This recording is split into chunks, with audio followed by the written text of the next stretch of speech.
Hey folks, welcome back to another review with yours truly, Sam Healey. Today we're taking a look at this fella right here. This is Movable Type, the card game, designed by Robin David and put out by Uncanny Cardboard.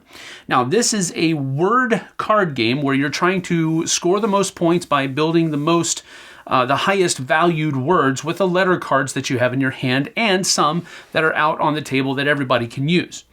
But the twist is that there's also some authors out here that you're trying to meet their requirements so that you can use their special ability either right away or in another round later on in the game. And then finally, the person who wins the game is the person who scores the highest scoring word in the last round. Doesn't matter what all the other previous rounds happened.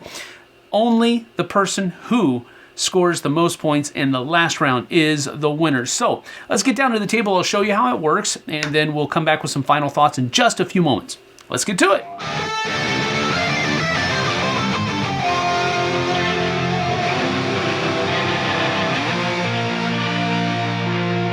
So in a game of Movable Type, the game is going to be played in a number of 5 rounds. And each round is going to be played out basically the same way. The first 4 being played out the exact same way. Then the 5th round, there's a little bit of a difference, but we'll go over that in just a few moments. The first part of each round is a draft phase where each player is going to be dealt 5 cards.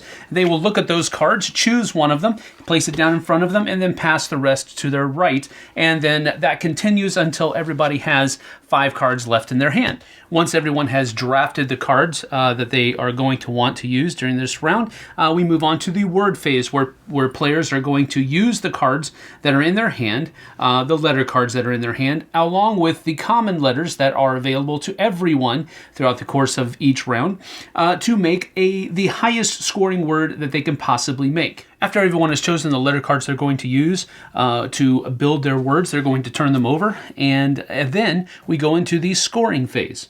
Now, the scoring phase is where we first of all need to calculate the totals of each of the words. So over here, player 1 has a G and an S, and he decided he's going to use the J and the O and the common letter to do that, to make J-O-G-S, jogs. So we take the number here, and that's 6, 7, 11, 13 points. Player 2 here is going to make the word joust using the J-O-U-S-T, and that is going to be 7, 11, and 13 points as well. Player 3 down here is going to make the word flog, which is going to be 4, 7, 11, and then 12 points.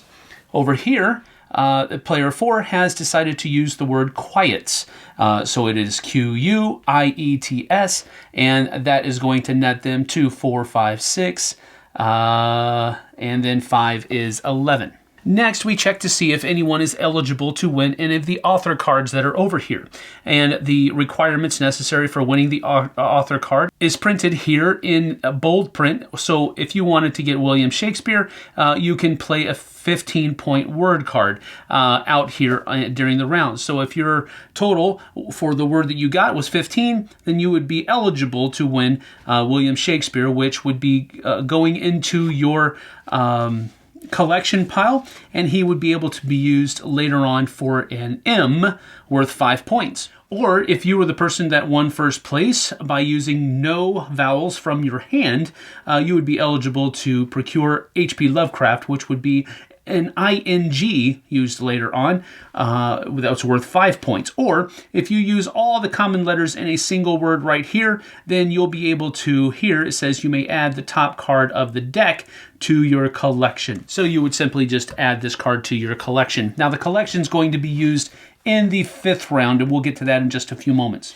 So now we just have to figure out if anybody won any of these things. H.P. Lovecraft denotes that if you get first place using no vowels, which 2 players did, player 1 and player 3, then those 2 are eligible. But you have to be first place, so you have to score the most points. Player 1 scored 13, and player 3 only scored 12 points, and then nobody else scored higher than them.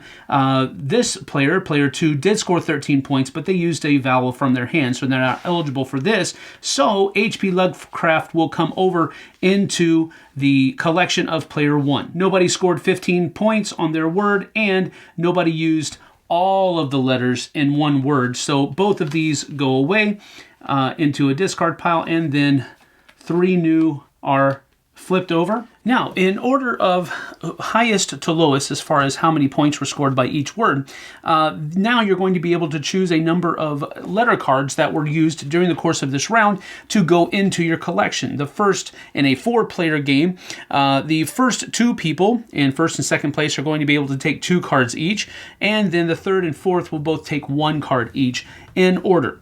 So since both of these were tied for 13 points, having the most, there is a tiebreaker. The first tiebreaker is whoever used the highest valued letter card in their word. Since they both used J, we go to the next valued word, and these are 2s, and G is a 4. So this first player will be the first person, and then a second player will go here.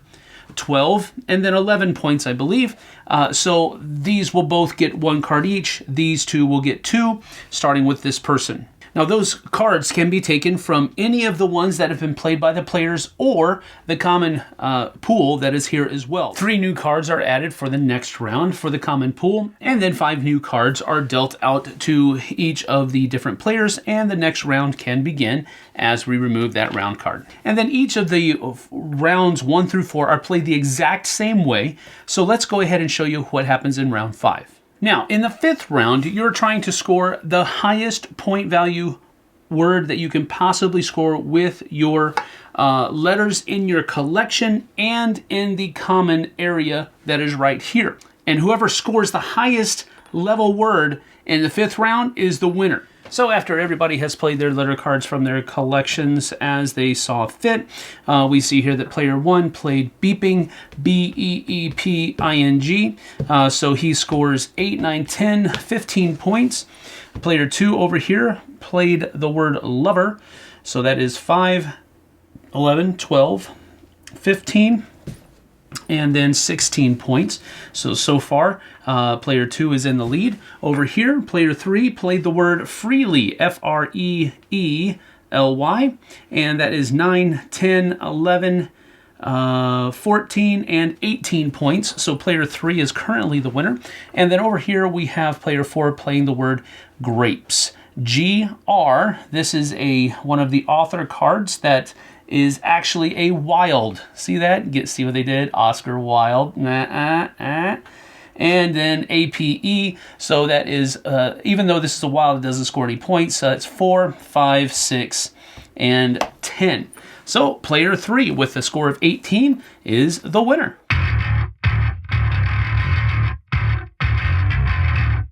So that's about that for Movable Type, the card game. As you can tell, it's just really a very simple, easy to play, easy to teach card game where you're trying to build words with letters. That's all this game really is, and for some of you, that might be, yes, woohoo! That's exactly what I'm looking for. And then for other of you, there's going to be those of us out there that are saying, wow, did we really need this again? Because I've got like 15 million apps on my phone that can do the exact same thing, and sometimes a little bit better.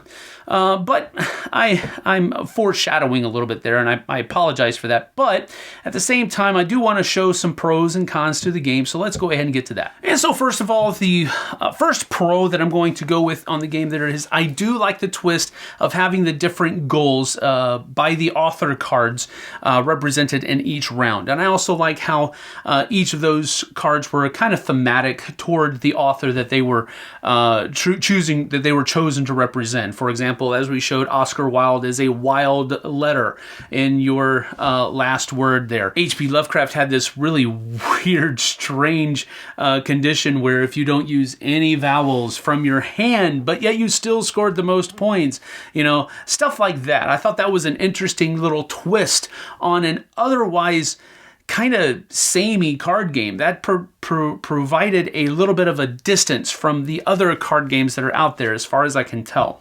Another pro of the game, for me at least, was that it did play quickly, and I don't mean that in a cheeky way where it didn't last as long as it should, it didn't last very long, so it was pain. No, I'm not saying that.